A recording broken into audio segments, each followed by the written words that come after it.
O Critizando vai abordar não só filmes, mas também séries, livros, HQs, filmes e até mesmo jogos que jogamos por aqui. Então fica ligado que toda terça vai ter um vídeo novo pra vocês. Então, bora pro vídeo.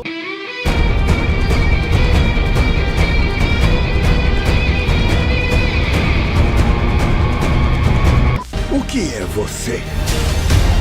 Sou Diana de Temícera, filha de Hipólita. Em nome de tudo que é bom, sua ira sobre este mundo acabou.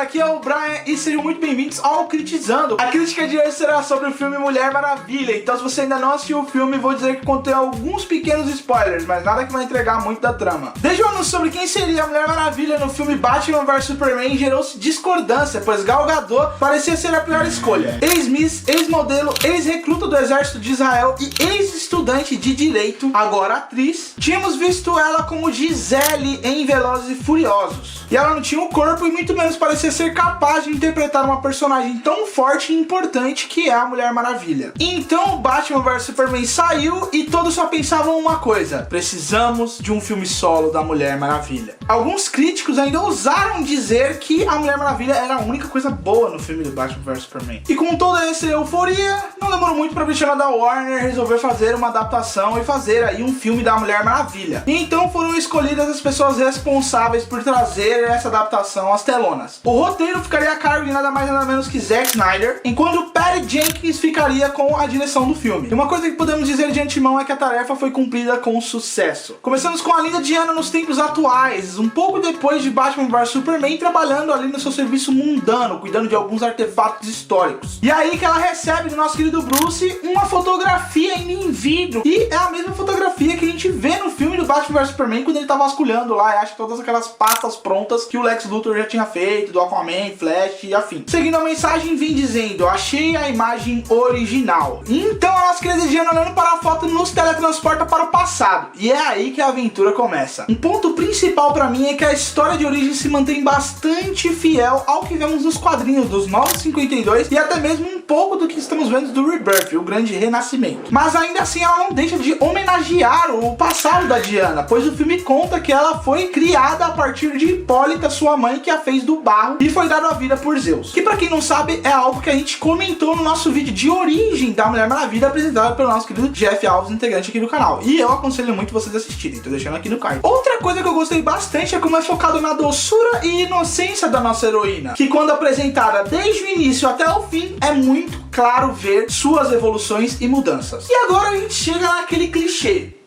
para existir um herói, deve existir um vilão. E o filme logo de cara mostra isso. Quase que com uma história linear, conta a história do passado ali, toda a mitologia grega envolvida, contando a batalha dos deuses contra o Ares. Algo inegavelmente belo é o visual. Temícera é linda. Cara, é quase como se fosse o céu na terra. E ao mesmo tempo que parece algo inalcançável e inacreditável, é algo muito crível, a ponto de você querer que o filme explore mais esse lado. Porém, o filme não faz isso. E tudo isso deve-se, claro, ao fato do Steve Trevor que chega na cena. E como tudo que é bom dura pouco, a chegada de Trevor dita o início de toda a aventura da Diana, pois sua chegada traz uma série de eventos que não só moldarão a nossa princesa Diana, mas mudarão o mundo. A chegada de Steve Trevor traz revelação, pois ele revela que no mundo dos homens, o nosso mundo, está sendo travada uma batalha mortal, uma guerra que está destruindo milhares de vidas e vai destruir muitas más. E é nesse ponto que Diana acredita que toda essa rebelião, toda essa guerra está acontecendo devido a Ares, o nosso deus da guerra. E então ela se junta com o Steve Trevor para viajar para o nosso mundo para enfrentar Ares e acabar com toda a guerra. E é muito divertido ver toda essa aventura da Diana, desde as roupas comuns que ela passa a usar e estranha isso, até o primeiro momento que ela prova um sorvete, digamos assim. Cara, é muito legal. Eu acho muito da hora a visão que a diretora teve para colocar esses lados, porque na Ilha de Temícera tínhamos uma Diana que só sabia o que era lutar e conhecia só os mitos, e agora ela terá que lidar com a realidade e conhecer um mundo totalmente novo e inóspito que ela nunca tinha ouvido falar antes. O romance entre os dois, entre o Steve Trevor e a Mulher Maravilha, é algo que acontece assim automaticamente. Ele é totalmente carregado pelo Steve Trevor, que que, aliás, tenho que falar aqui, o Chris Pine tá sensacional no papel. Ele ali atuando serve não só como um alívio cômico, como também uma presença, um significado pra Diana no mundo dos homens, mostrando tudo que é bom e até mesmo o quanto o ser humano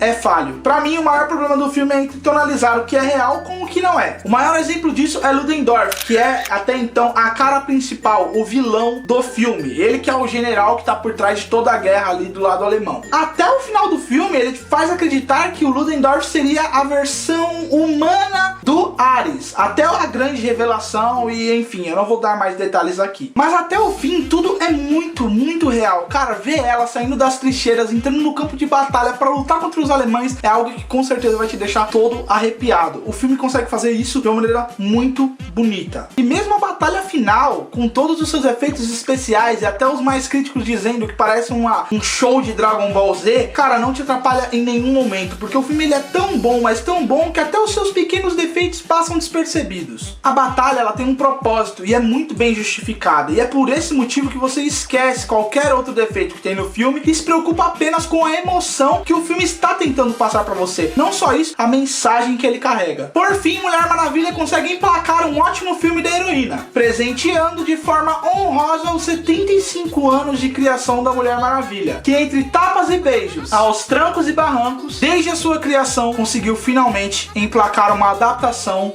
maravilhosa.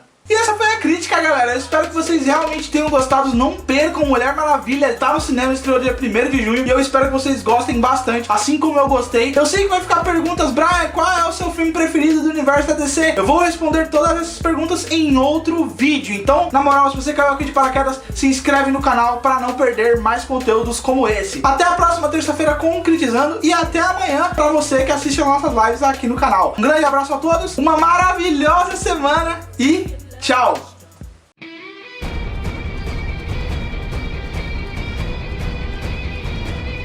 Sua hora chegou, Diana! Eu vim te matar! Eu sou Diana de Temícera e eu juro que por tudo que é bom, eu vou te destruir. Então venha, filho de uma cadela caolha! Olha que eu vou, hein? E agora? Sua hora chegou! Então venha!